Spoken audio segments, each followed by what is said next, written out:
One of the biggest things I've always, always, always thought about is just representation. It could be the smallest little bit. It could be like just someone relating to just like one little weird quirk you might have or one little interest that you might have. But just a couple years ago, it was like kind of the only representation there was Hollywood movies or TVs or anything like that. Like there was a much more exclusive form of representation. It gives you a little bit more encouragement of, that you're not actually weird or alone or whatever it is that you're feeling.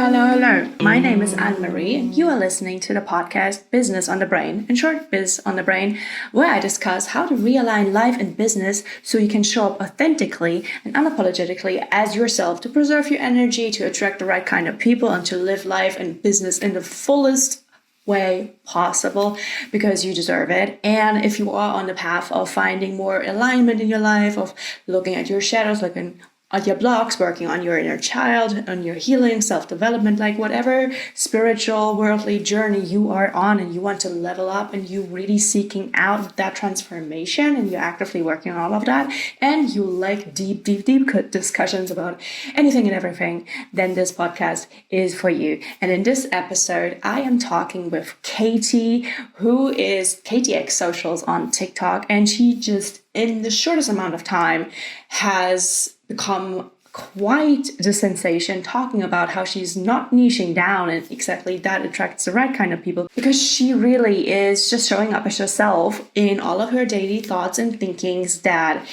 she just puts out there, very much unedited but very raw and real, really attracting the right kind of people without having this guise of the too polished professional persona that we see so much in business. She's just really open to conversing and sharing her thoughts. And we got deep into the entire industry on social media because I have been working on social media myself for 9 years.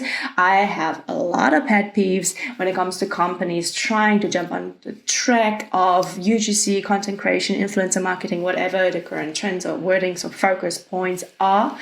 When you want to attract the right kind of people and have genuine conversations with the community instead of just counting followers, then you can really make a difference and you can really attract fans and create a crowd that loves you and have a hype in and of itself because you're worthy showing up as that and not concocting some kind of image to convey some kind of authenticity. That is just part of the marketing. But if you just really embody that and if you're genuinely open to conversing, to networking and all of that, makes a huge difference. So without further ado, without diving into all of the points already, I want to introduce to you the lovely Katie.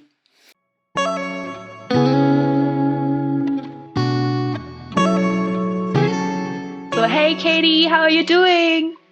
I'm good. How are you, Annemarie? I'm good. I'm so happy. Yes, I'm so excited. And you were the very first person that I really got on a meeting with, with the TikTok account that I have now. So I think it makes a lot of sense. I know. And you were my first TikTok friend as well. And it's kind of cool that, it's just all the first when we talk about exactly what it means to start a business and really be yourself online. And that just really got me interested in what you do because, we both tried our hands on UGC about like showing up authentically as a way to promote a brand from the heart, I feel like, but it's gotten again very salesy.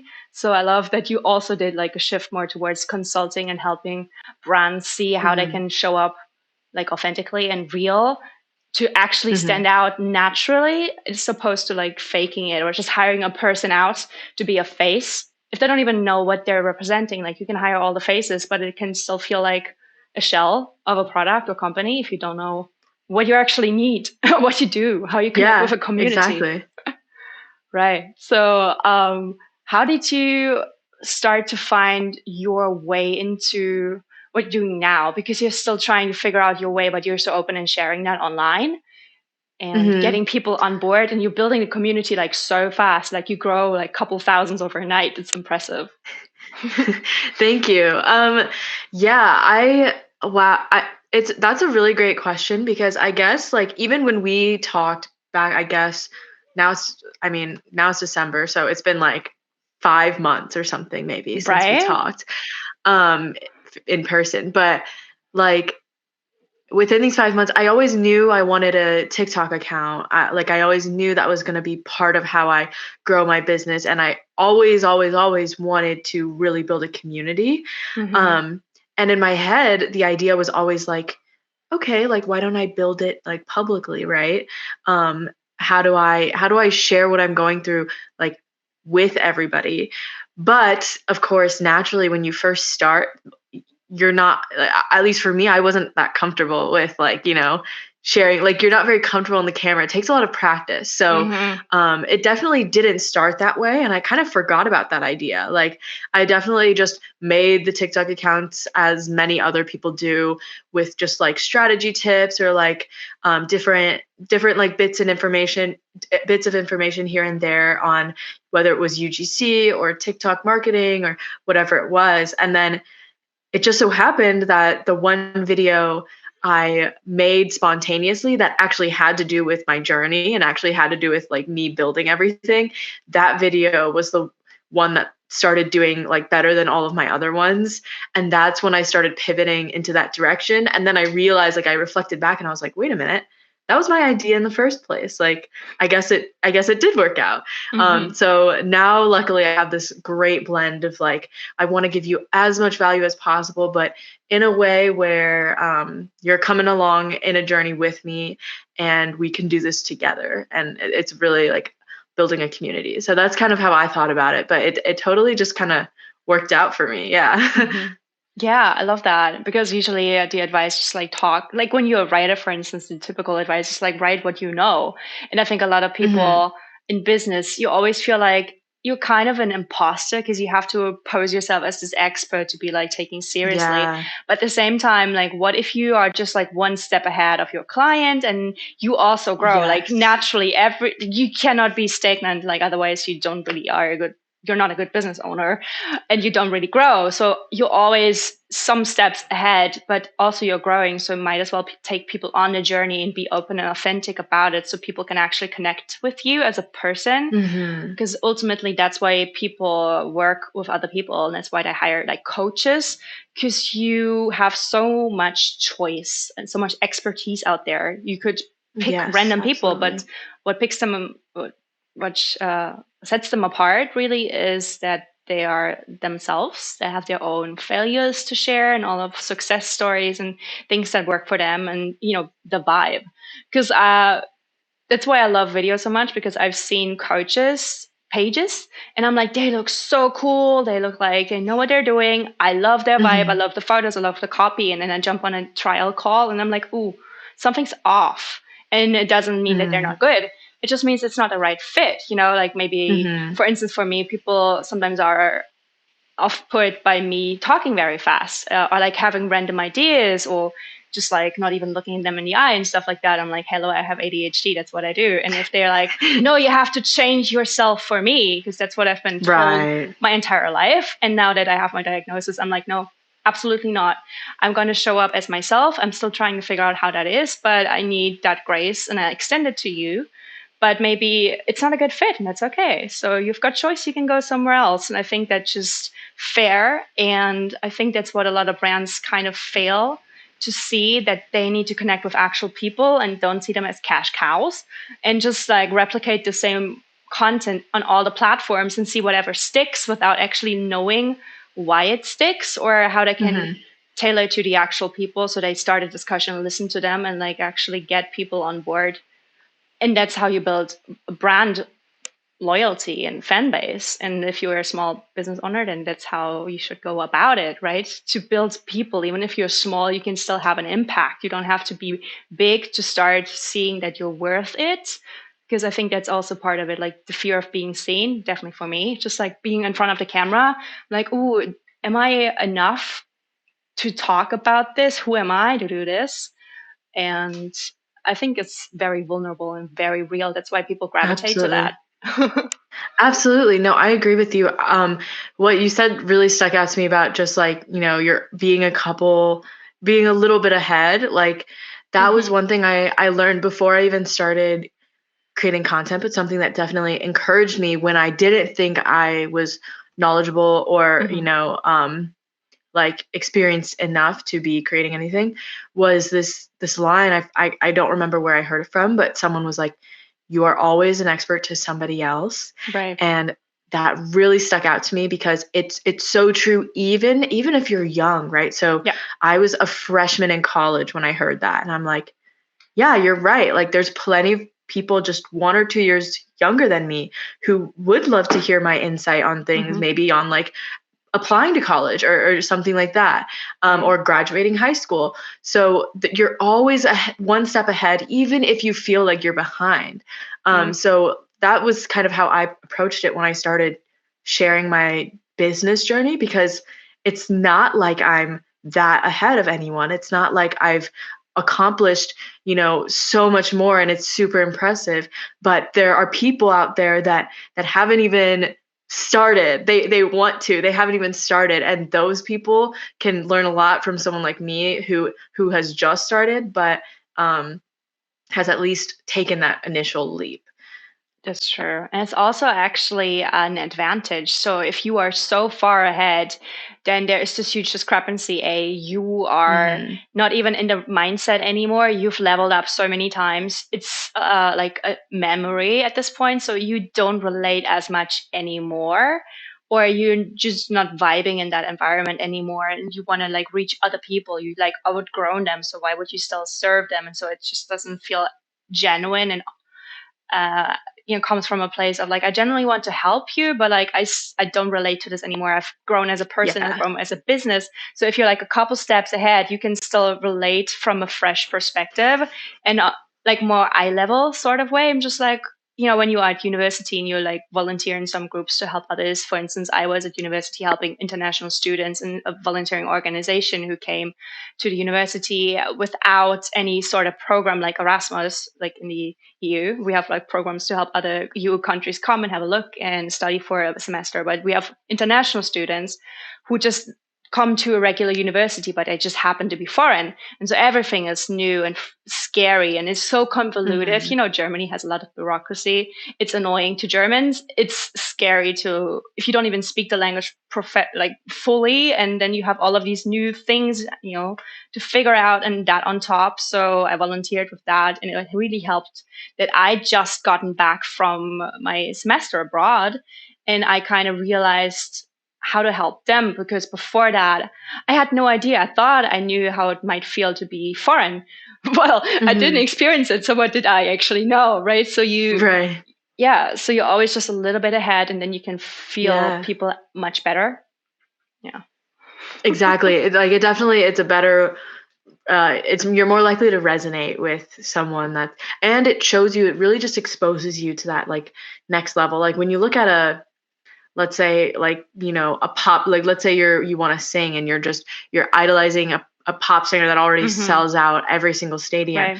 It's hard to picture that for yourself, but you can see kind of where you might be a year from now and just open that thought process and open that door for you. And you can also hear like the intermediary steps of just like, okay, I did all of these things and half of them sucked.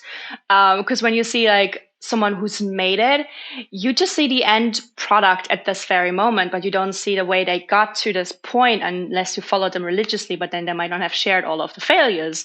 But if you're still in the middle of it, and if you're open and sharing this, then people can really relate. And they're like, I'm in this position right now. I wish someone would have told me that. But here you are right now. And so that's great. Because sometimes I feel like I share information that I wish I had known like 5 years ago. Right. Like I'm talking to my old self. I'm like, oh, I wish people knew that. Basically, I wish I had known that. Yeah, no, totally. I mean, you're giving me ideas right now because currently I share things I'm struggling with right now on my profiles. But yeah, I should totally also think about like what I wish I had known like just a couple years ago. Yeah. Right. I always keep thinking that like they have like random enlightenment sequences and just like doing a random thing and I'm like, oh my god, something clicked, something aligned, and like I didn't see that, just like collecting the dots like in hindsight.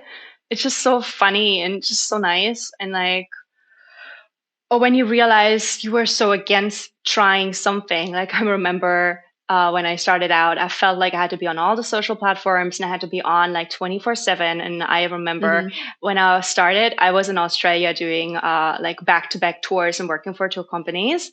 And I literally thought I had to tweet something every single hour while also posting twice a day on Instagram and once on Facebook, and then writing a blog post every second day. That was my schedule. And I was in the Wow. outback with no signal, no room to sit Wow. in. I was mad, absolutely mad. And then every time I saw a mountain and we were walking up a mountain and I'm not fit, I ran like a crazy person up the mountain because I had signal. Like that's where I could get Wi-Fi. And everybody was like, oh my god, you're so ambitious and you're so connected with nature and you like are so fit. And I was literally like lying on the floor breathing, like trying to catch my breath while also like sending that tweets.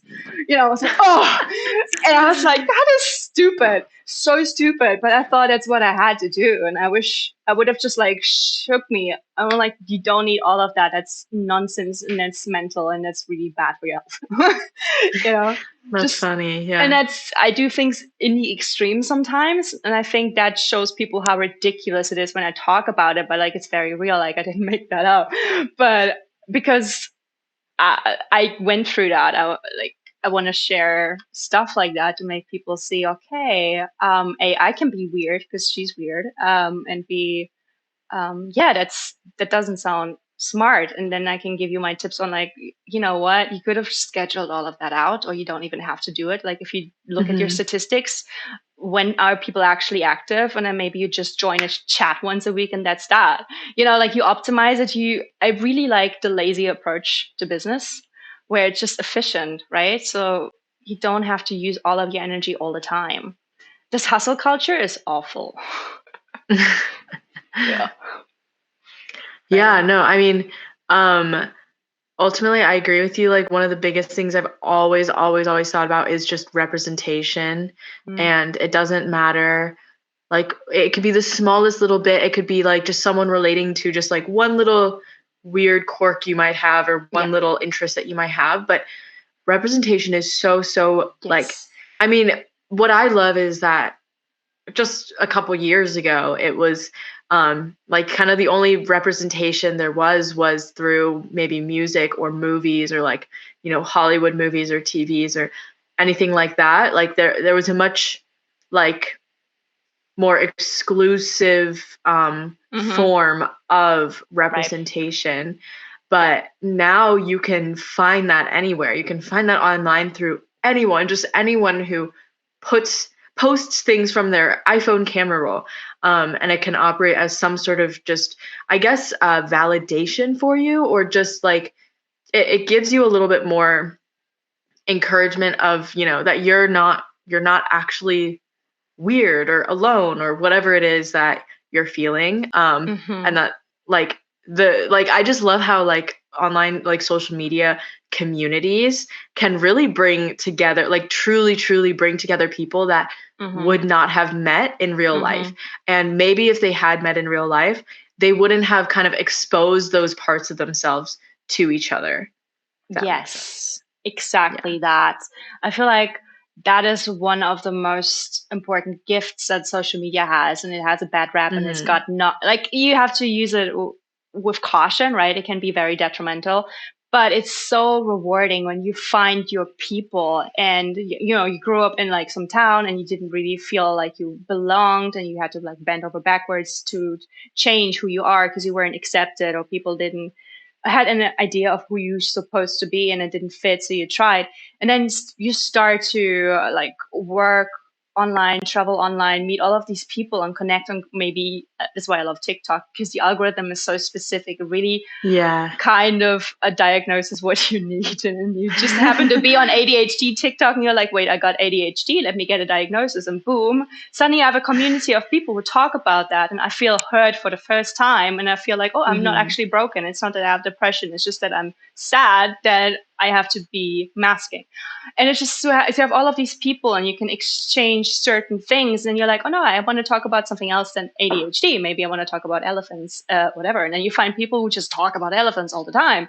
And then you're like, oh my God, I don't have to talk to my family about elephants. And then you're like, oh, I don't know why I said elephants. I don't care. I don't know where that Do you comes talk from. about elephants? Not at all. That was the most random thought. There's no elephant. I don't know where that came from. I'm sure there's. I want to find an elephant community. Right? I talk Surely about there's plants. got to be some. I talk about plants. I don't know where the elephant came from. That's interesting. Anyway, so you find all of these people, and what I loved before COVID, I was travel blogging and living around the world in different places and meeting up with different people, but I usually found my friends through social media. So yes, I met people in person, but the ones that have stuck with me the most were just like, I tweeted, hey, I'm in Tokyo. Anyone want to hang out? Like, people I didn't know at all responded. They were like, yeah, let's meet up in Sentoshi. And I'm like, cool. And I just met these random people. And I'm like, there could have been danger attached to it, obviously. And I'm like, oh, I'm meeting up random people. Okay. And then there's like friends, lifelong friends from that. Like, I visited them at their home. Like, I met their parents. Like, I went around in different countries, met up with them at conferences. Like, it's just crazy stuff like that. And like, I had like super big friends who I hadn't seen for years. We only hang out online on social media, like fellow bloggers, because they're traveling in different places in the world, and I did, so it never worked out. And then when you do actually meet them, it's like you're lifelong friends, but you've not actually seen them face to face. And I always have this weird disconnect when I, for instance, meet people like you. Like, I watch your videos and I'm like, oh, she's cool. And then I talk to you in person or online. Then I have to like sit there for a minute and process that you're actually talking to me. Like, you're not a video anymore, right? No, I totally understand that. And it doesn't matter like how, like, it's not about like the follower count or anything like that. No. It's just the fact that you met them through a video. Like, Right? I had that happen to me where at my, like, for my school, I looked up on YouTube the school that I was going to go to for university. And I was like looking at dorm tours and everything. And I watched this like one girl who just like posted her days in the life at the school and stuff like that. So I definitely watched a lot of her YouTube videos for a while. And then I go to the school. I not only meet her, but like end up in one of her videos. And I'm just like, still when I meet her, I'm kind of like she's now my friend. I now know her, but I still met her through a video. So there's like that little weird thing, about, whoa, can't believe I'm talking to you right now. Right. It's like a little bit of being starstruck with like a regular human being. I love that so much. I'm just like, oh my God. So true. You're like real. You're like face to face. You're like, here, I need to compose myself. I'm like, I've had that so many times where I'm like, oh my God, like I adore you. And now you're like here and I can tell you how much I adore you without being weird because we're already friends. Just like, it's this weird energy and I love it. Have you ever met like a celebrity or someone that you really, really look up to online? I really want to. I honestly would be kind of scared, right? Yes. Like, I want to, but I don't know what I would say. I feel like I would look back at it and reflect and just regret everything. Well, for my birthday, like 4 years ago, I got myself a ticket to an Ellie and AJ concert. They're like sisters. You know Ellie and AJ? I feel like I've heard of them. They're, from California. Blonde used to be Disney. They're independent. They do all of the music, everything in the music. They produce, they sing, they play all the instruments. They're amazing. Wow. They're like always on pitch. Like they're perfect. Life is even better than recorded. It's insane. And they've grown so much over the years. And I've been like such a fan since a friend introduced them to me in uni. I was like, I'm a bit too old to listen to like Disney music, but like I'm hooked. And they're the nicest people. And so they were playing on my birthday in London. I was like, that's my cue. So I booked myself a hotel in London, like right next to the venue. And then I went to the concert, which was like super small and intimate. So I was like right at the stage, like looking up at them and like, oh my God, they're real. Just like having this amazing fan dream. And then I lost my ticket and I was like, no, afterwards, because I wanted to glue it into my scrapbook for memories. And so I went back to look for it, and there were people standing at the stage door. And I was like, why are you standing here? They're like, they're about to come out. I'm like, oh my God. And so we like standing there, someone came with fries, and like, so we all hang out and we ate fries. I didn't know these people at all. And so like we bonded, and then suddenly they came out of stage door and they were like chatting with us. They're like, oh, hey, how are you doing? Are you going to come to the concert in Dublin? I was like, wait, you can do that? You can go to multiple concerts? And then I was like, I was standing there like a little silly girl. I was just like looking at them starstruck. I couldn't say anything, watching them like talk to people. I'm like, oh my God, they're moving their life. They're like in front of me, like literally right there. And I was like, hi, it's my birthday. And like a stupid, like so stupid. And then they turned to me and they gave me a hug. And I was like, wow. Right? So like that was amazing. And so I went back in New York 2 months ago to see them again. So I was like, oh my gosh. Wait, you were in New York 2 months ago? Yeah. I was in New York in the end of September, and then I was in Raleigh for 3 weeks. So Raleigh? Really, yeah. What are you doing in Raleigh? One of my best friends lives there. He has a plant shop, and I did a few videos for him, which was super fun because I love it when people are like, I like your weird style. I know what you're doing. Go for it. And so like I made a Halloween video where I made the plants animate and like abduct us. I was like, you go into the corner. I'm going to tie your hands and you're going to look scared in the camera. And he was like, okay. He was just like working his shop and was like, can I get you for 2 minutes? And I was like, act scared, be abducted. And he was like, okay. And so the video was weird and I love it. Perfect for Halloween. So, yeah. Right. Yeah. And we also met through the travel blogging. Like I remember I woke up one day in front of him in a hostel room. They just dumped me it was like a whole story. It's like a whole saga attached to like how we met and bonded over trauma. But it was just like one day I was just waking up and he was like there in this hostel room, which I thought was empty. I was like, So they put me in a mixed dorm. Great. It was like, oh, hey, you got a nice tattoo. It's a tree. Tell me about it. So we talked and then we were friends. So which is kind of funny. Nice. Yeah. So I was in New York for the concert. And yeah. Nice. Have you ever met anyone like that? Like any celebrity you actually talked to? Ooh, have I? I've met like one guy from this band called Pretty Much, and I love Pretty Much. I don't know. They're like a boy band, like the typical boy band. Okay.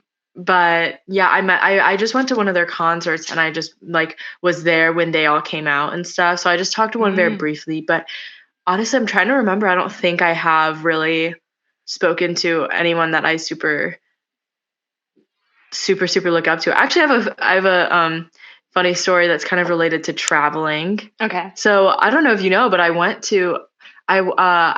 like solo traveling around Europe. Yeah, I saw in a video today and I was like, wait, you didn't hit me up? I'm just chilling over here in Europe. Dude, I was in, so you're in Germany, right? Mm-hmm. I'm in Bamberg, which is like 3 hours from Munich. Okay, yeah. I stopped in Dusseldorf for like that's 1 or 2 days, but yeah, but that was all I got to in Germany. That's not the best place to go. Why Dusseldorf? I know. I was on my way to Amsterdam. That's why. But yeah, I was traveling around and I ended up like meeting this random this DJ and rapper in Paris, and then I went to their concert and it was really fun. Crazy. Well, yeah, it was like just a crazy. I had actually known like two of his songs from TikTok. Nice. Yeah. Oh my God, that's so funny. That was just like a crazy movie like experience. Yeah. Yeah. Like Emily in Paris style, you just like get swept into some scene. True. And Emily in Paris, I think I've watched like 1 or 2 episodes. Emily like is a marketing, isn't she? Doesn't she work in marketing too? In theory, but somebody who wrote the show has absolutely no idea what they do. So yeah.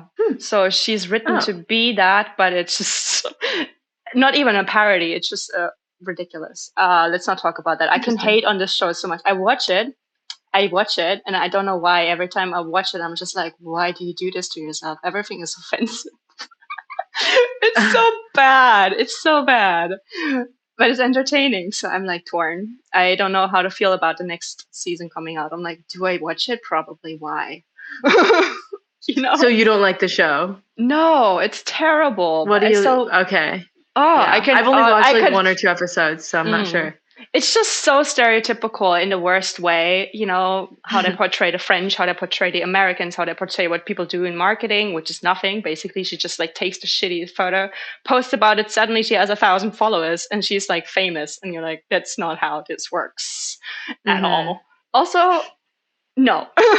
Oh, so many things wrong. And the people are all unlikable and make the worst decisions. And I know it's entertainment, but I'm like, I wish we had more healthy representation of people and realistic situations because life can be fun and weird and have a lot of twists and turns, which I know from personal experience. So I don't know why they always make up these cliche, stereotypical, and trope scenarios where I'm like, we've seen that before. I know you think that that's what works. Again, this is the same like in social media when big companies try to like replicate a formula, and you know you can see it by now. It's all a pattern that you just recycle, rinse and repeat. And I'm like, no, you just do the same thing you did on Instagram, but now you do it on TikTok. Nobody cares.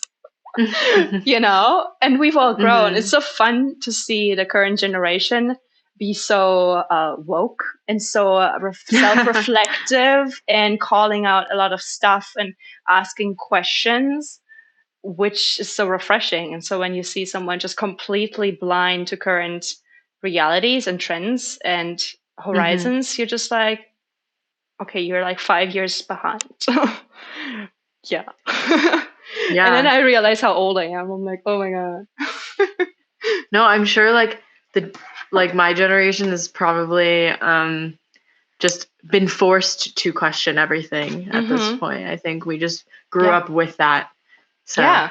Yeah. Because I feel like like my generation is like all the cycle breakers. We're like, we're done with it. We just do things differently. We don't know how, but we just ask all the questions to start the conversation, which I guess leads back to what we're doing on TikTok. Just like, okay, I don't know, I have nothing figured out, but let's come along and I just do the hive mind, just ask the void and somebody will reply and that might kickstart a conversation. That's how I started this podcast, basically, because I want that.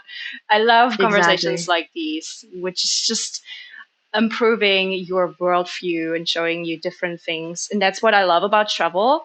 And I wish, like, it's one of my biggest utopian dreams, I guess, that they would make travel kind of obligatory in schools, that you just get out. Mm. And I don't mean like a school trip. Mm-mm.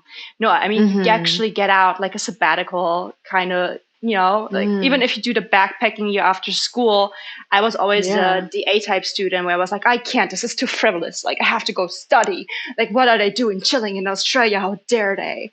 And then when they came back, like a year behind, and I saw them in the lecture halls, and I'm like, oh, you came from Australia, you missed out on like life, whatever. And then they started talking, and I was like, I have this huge disconnect because I have no idea what you're talking about. All of these Right. experiences, I still remember very vividly when I was doing an internship in Sweden and I was looking after 300 students. I was like 5 years older than them, but they didn't see that because I always look much younger than I am. They were like, oh, you're like also studying. I'm like, no, I'm actually your contact person. I'm your admin. You know, it's so weird. And then one of them did a ski trip and then she came back. She was like, I had a soul shattering, enlightening conversation yesterday with a random person and we're not in touch. I don't know his name. I forgot the conversation, but it changed my being. And I was like, this is weird. You're dramatic. And I couldn't actually try to explain. And I was sitting there. I'm like, yeah, I don't get it. I don't get it. This is made up, whatever. And then I started traveling and I had this almost on the daily where I just randomly open a conversation with a stranger or they approached me on a park bench and we just had like deep conversations or they just asked me how I am and I started bawling and it ended up being a therapy session, you know, just like random stuff like that. And it was like amazing. And that's what I wish people would travel more, because then you learn about yourself by being challenged and constantly having a culture shock, Mm-hmm. especially when you come back. I think that's the most important and the worst part that people forget, the reverse culture shock, when you come home and everything changed, but it didn't. It's just you that changed and nobody accepts that change in you, which is the same thing as like all of like the current generation reflecting and changing the status quo and like doing soul searching and gentle parenting or learning about their disorders, whatever, and trying to find common ground to communicate that and find compassion and extend the empathy as a return. So we're all living in this Mm-hmm. lovey-dovey bubble, right? Like that's the goal. But it used to be so esoterical, like so hippy dippy, that you're like, oh no, you're just like on your soul searching path. Like, but you smoke something? I'm like, no, I actually do psychology. Like I look at my shadow or whatever. And then people are like, ooh, whatever. But when you actually do, you're just questioning why you do things, and you just want to become a better person to yourself and then to others as a result. And that's what travel did for me, because you just see all of these different people and their different lifestyles, and you're like, wait, why do I think that the way I do things at home is right? Because there is no such thing. And then you suddenly are in the wrong. You're suddenly like the outcast, you're suddenly the alien, or at the same time, you suddenly fit in. Like at home, you did things nobody understood, and suddenly you go to, I don't know, Japan, and everybody does it, and you're like, wait, I'm okay. I'm just in the wrong setting with different things. Like there's different factors where you feel validated or challenged. And then you just see everything is arbitrary.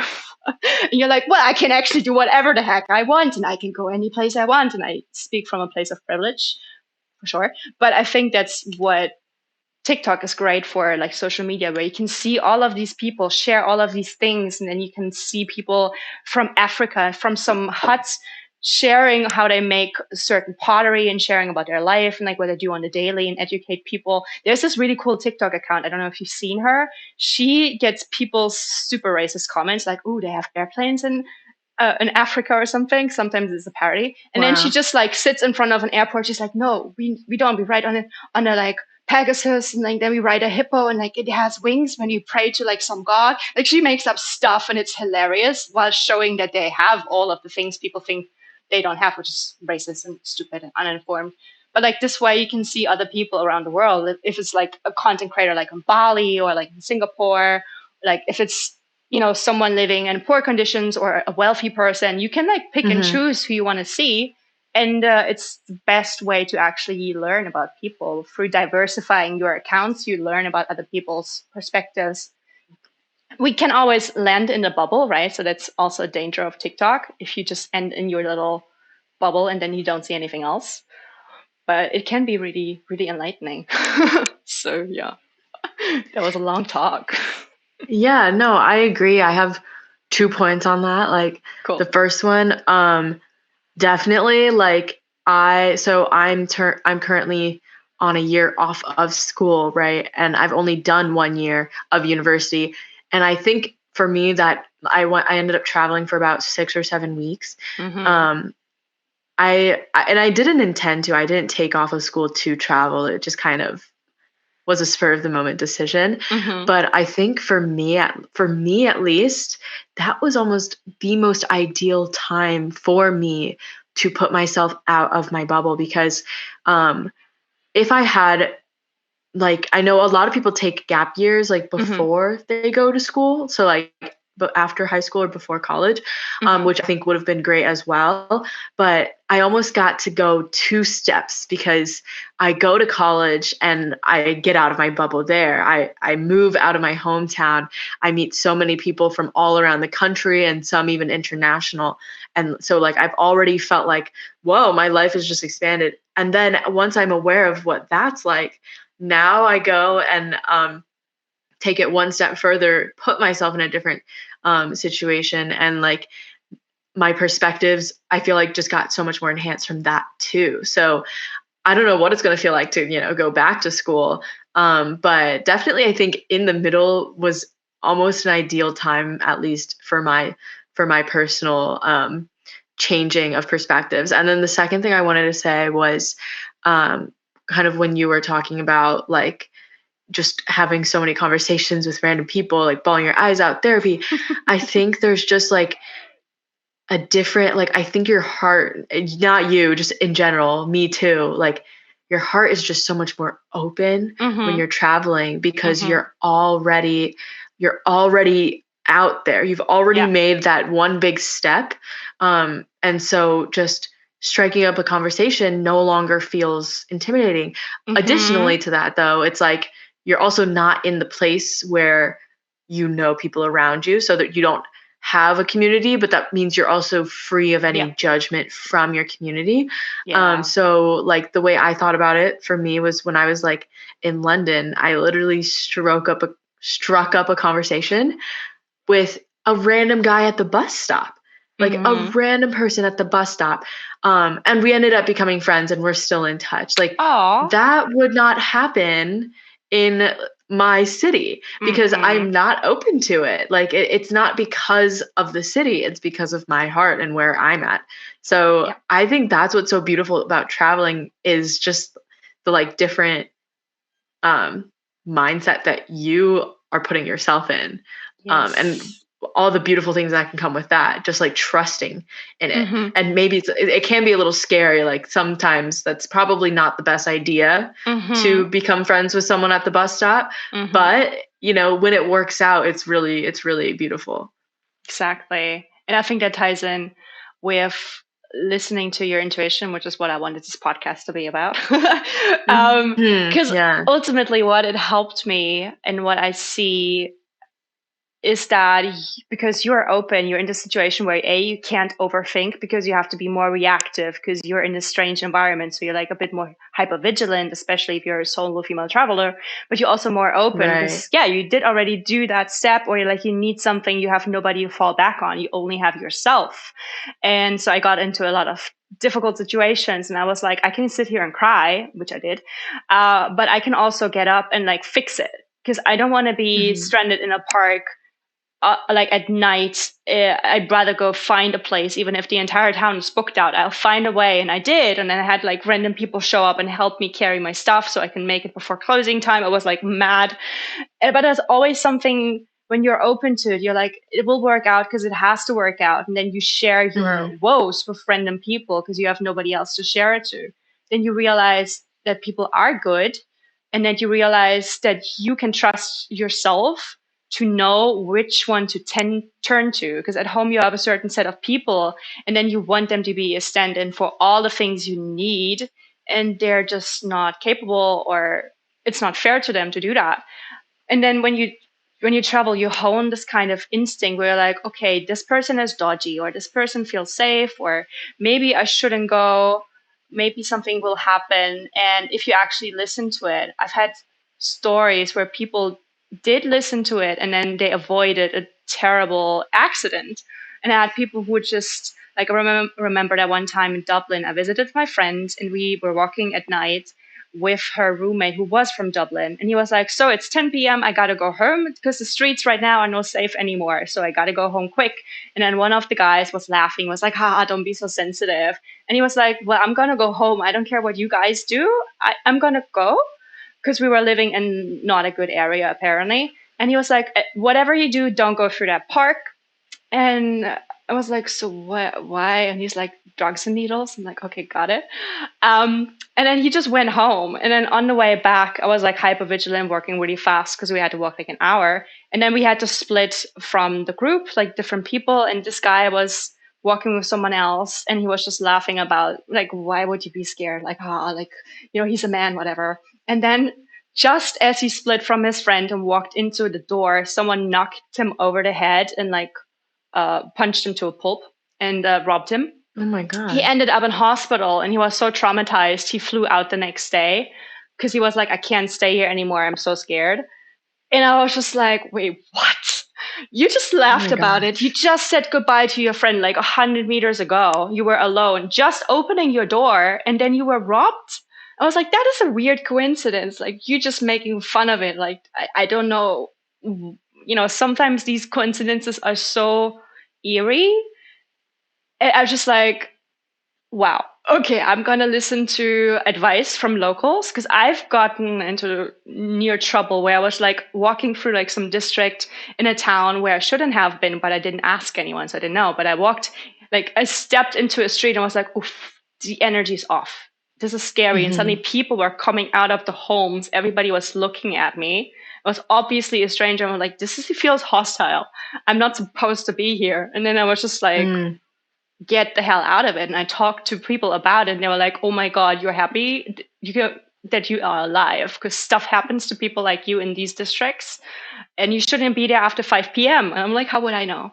That's why you have to talk to people, and that's also how you need to trust yourself. And I think also coming back, you can apply that to your business when you're like, oh, this client feels off, like all of the requests kind of sound reasonable, but you're like, and then it's a red flag client.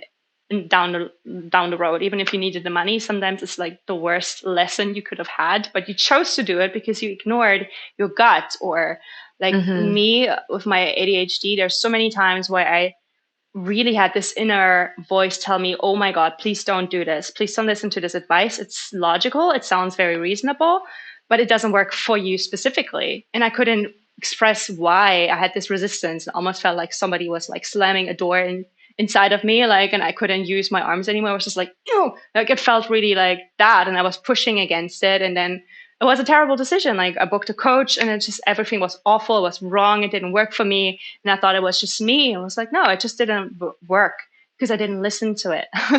And so like whatever you have, you always have this voice, and it's so hard to explain to people. And that's why you should be careful about how you talk about it and to whom you talk about it.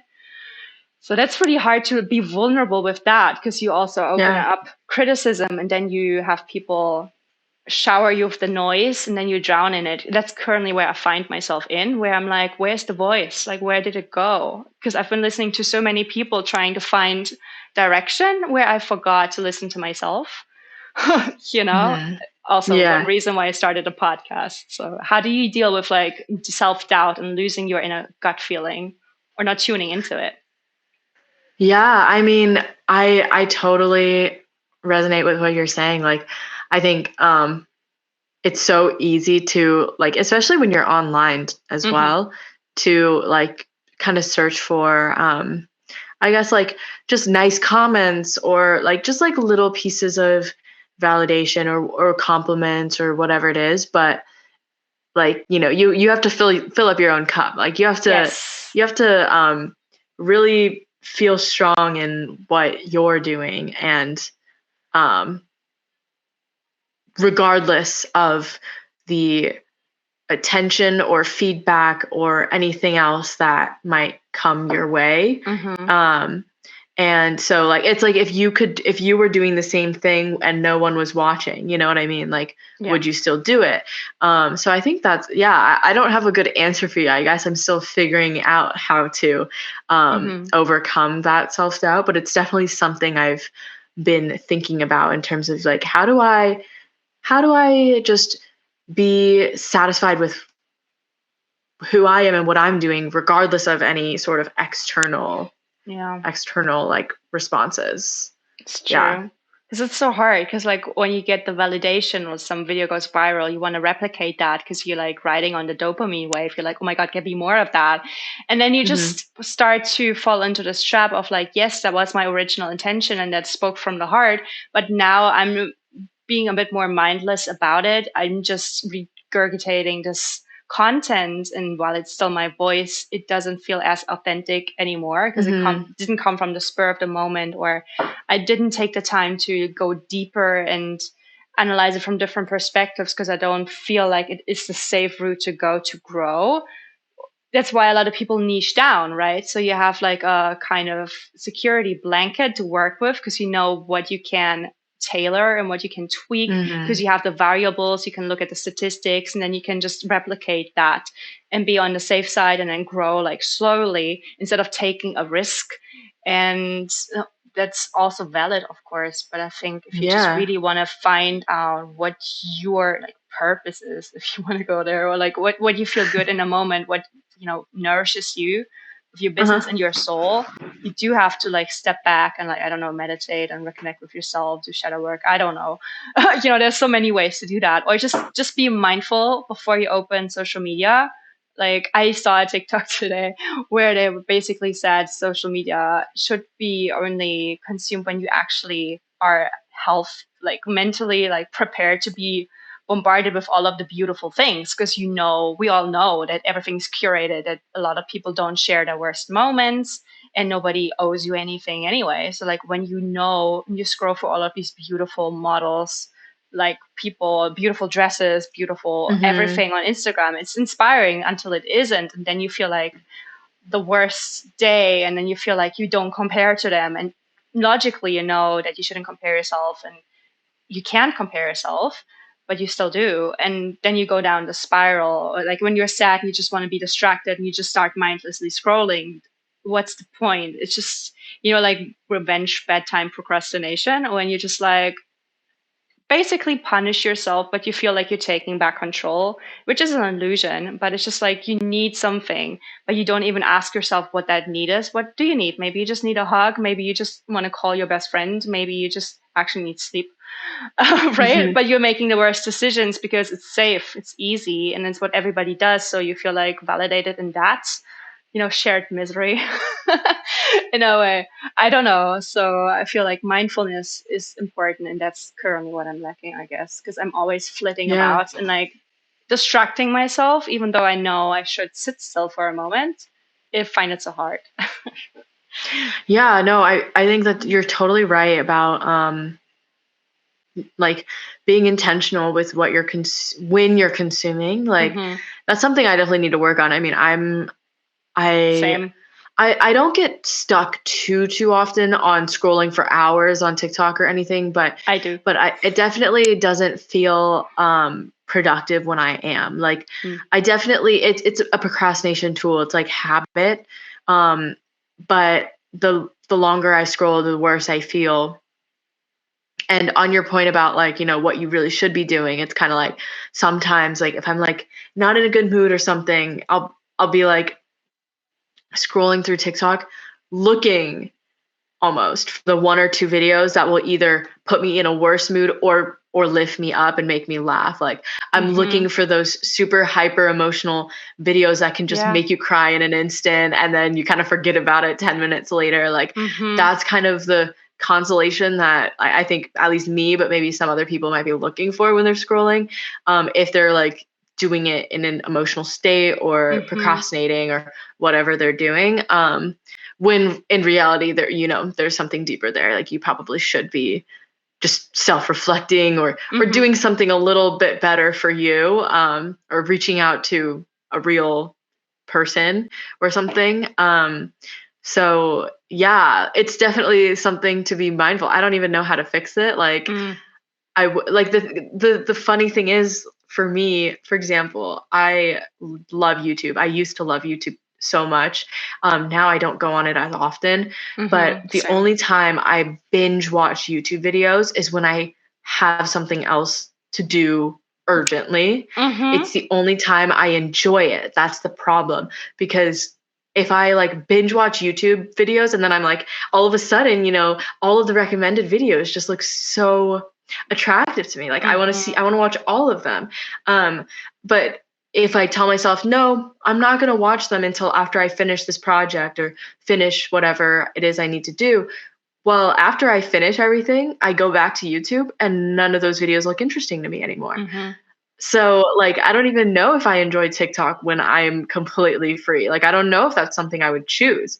I think it's just a tool that I use to, like, put off or, I don't know, do like have that little serotonin boost or the mini, I don't know, when I don't have an attention span, I guess is what I'm saying.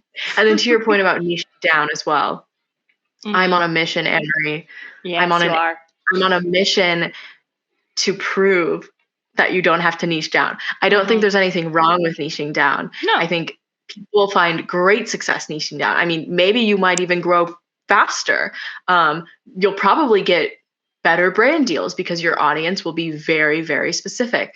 But I'm on a mission to show that you can build a brand around yourself, around you. Yes. You want to find people who resonate with you, whether it's just one piece of you or everything you're doing. Hmm. It is crazy how similar some people who reach out to me on Instagram, how similar their stories are to me in every facet of everything I've shared. It is crazy how similar it can get. It doesn't have to just be one factor of what I've shared, right?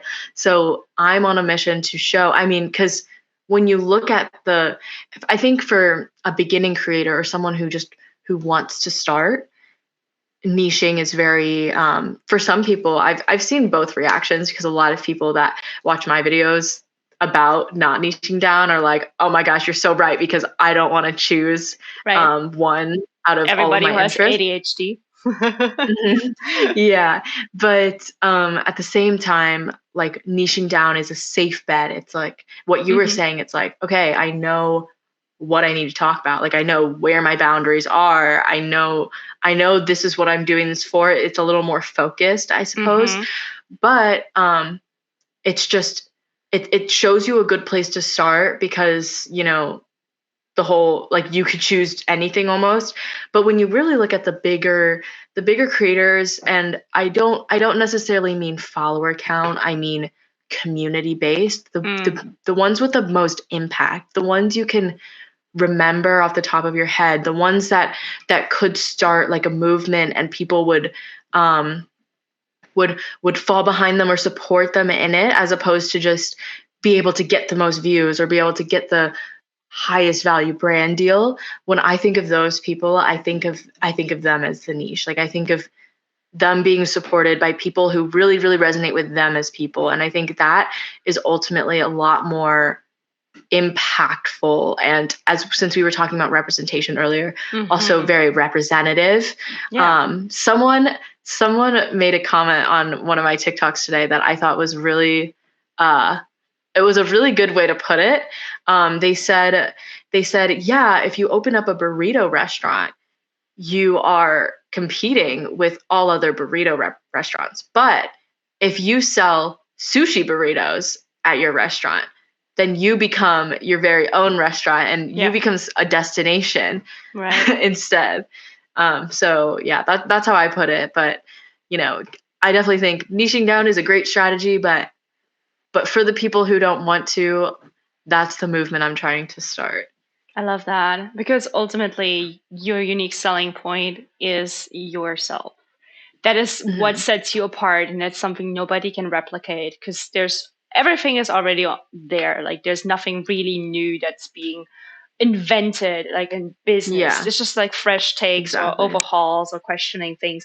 But it's just like, there's a gazillion people who offer what you offer, who do what you do, who have your skill set. But nobody's you, and they might imitate you, which you can see either way, like as copycats being flattery, or copycats. Imitation is a compliment. Exactly. It shows that you're on a track. Or even if you have like suddenly haters in your own set of trolls, and you're like, okay, I rub people the wrong way, which means I am onto something, and you have to be comfortable, which I am still struggling with, but you have to be comfortable with polarizing people to some extent, because it can just be that you're triggering them by being what they kind of want, but they don't go for. I find that often in me when I'm like, oh, like something like is off, like I don't like this, like I'm jealous, but like really I'm not jealous, I'm envious, because it could be me. For some reason I'm not doing it because I'm playing it safe, and then I'm just like, hang on, it has nothing to do with them, they're great. It's just me. I'm like, where I can get it. So, like we can both have it. That shift the mindset. I'm like, I'm not taking anything away from you. You're not taking anything from me. We can both have our both burrito places, and I just have mine pink and you have yours black. Like, I don't care. We're different, right? Yeah. I mean, no, that's a great point. Like, that's something I'm trying to work, or I guess mentally, internally work on, is figuring out how comfortable I am with being polarizing to some degree, right? Like, I don't want to be controversial in a bad, negative way, of course. Like a clickbaity person. Right. But I do think, like, I mean, I don't know. One of my videos right now, the one that's like, I have one that's gaining like a lot of traction, and it's starting a lot of discussion, which I love.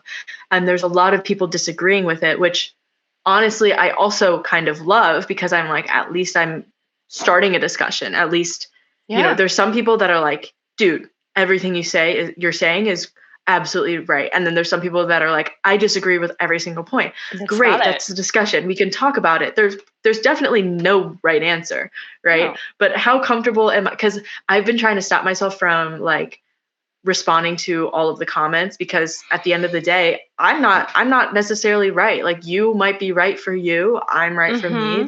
That's okay. So I don't want to get defensive. I don't want to argue with anyone, because we're all right in our own ways. But it's definitely like something I'm trying to figure out in terms of moving forward. Do I Yeah. continue to make that kind of polarizing content and stick to what I said, or do I just kind of sit back and say like, yeah, everyone's right. It's definitely something I'm trying to figure out too, because, or for what I'm comfortable with, or Yeah. because I do think having that polarization can be helpful in just, you know, Mm-hmm. getting people to question their current beliefs, whether they stick to them or not. I'm not trying to change anyone's opinion. I'm just trying to open up their thoughts to Right. other potential possibilities, I guess. Exactly. And you don't want to live in your own echo chamber and then everybody just says the same thing you're saying, you feel validated, and then you're just living in your bubble and you don't, you know, you lose your sense of touch. And also I Mm-hmm. think while I often get a little bit triggered by people being criticizing or having opposing views for a lot Mm-hmm. of reasons. But it usually doesn't even have anything to do with me.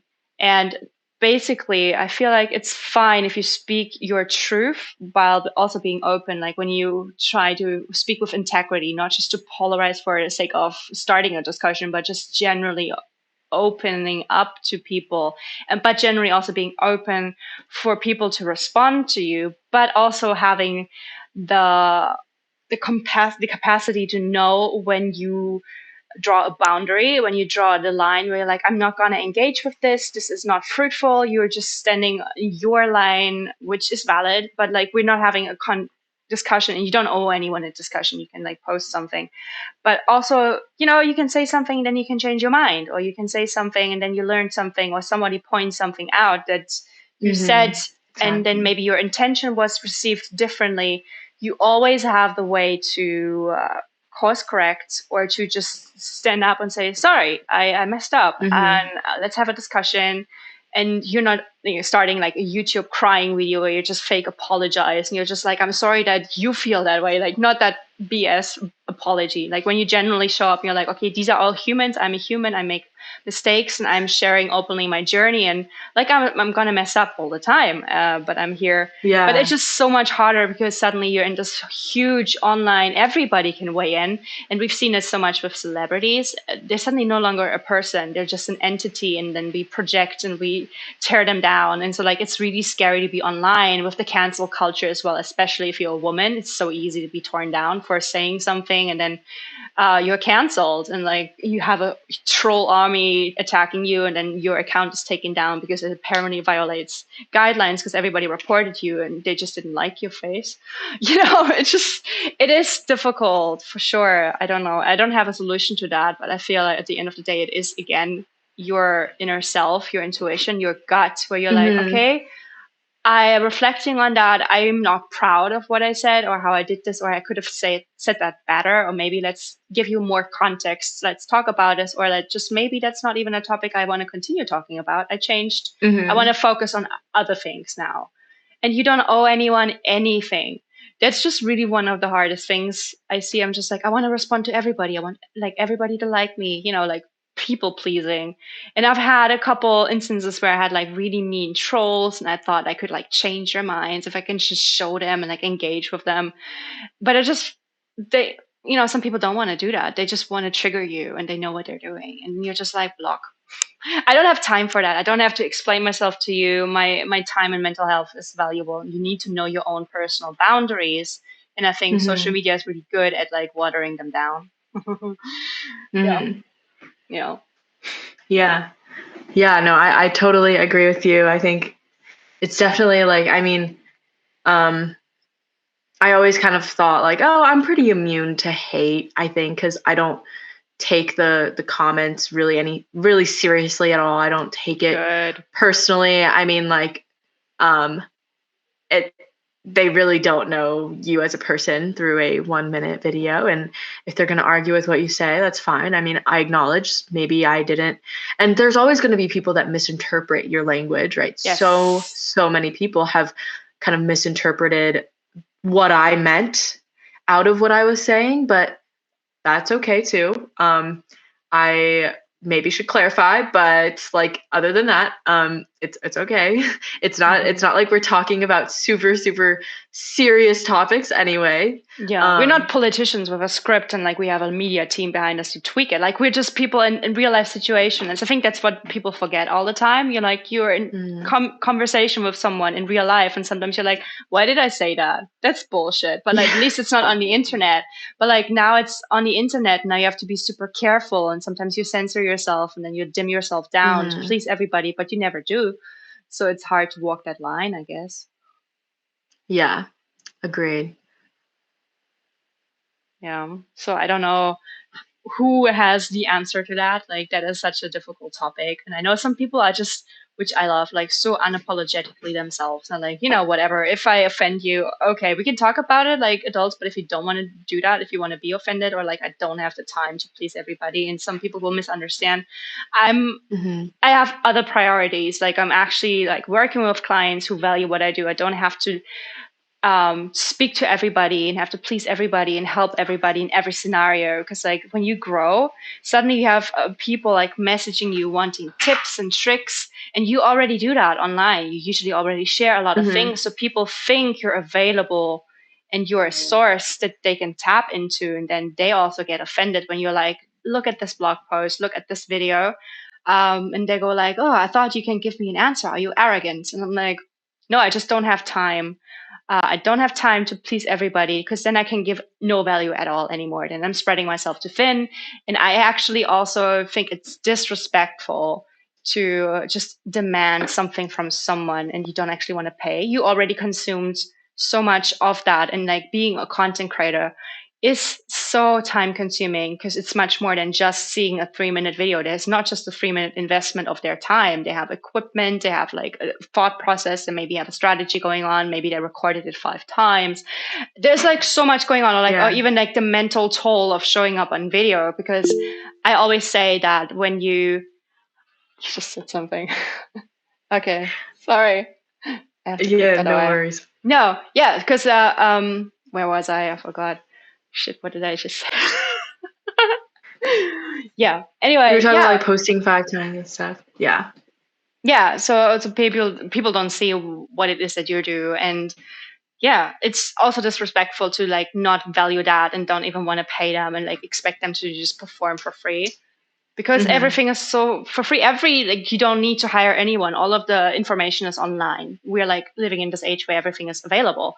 So we take it for granted that there are experts who really know what they're doing in this short amount of time can help you fix it. Yes, you can go on YouTube and do it yourself, but like it's a trade-off, what you value. And if you don't value their time and expertise, then you're doing yourself a disservice. But I feel like it can feel very personal when you are at the receiving end of that.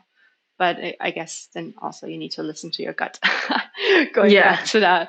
So yeah. Agreed. Yeah.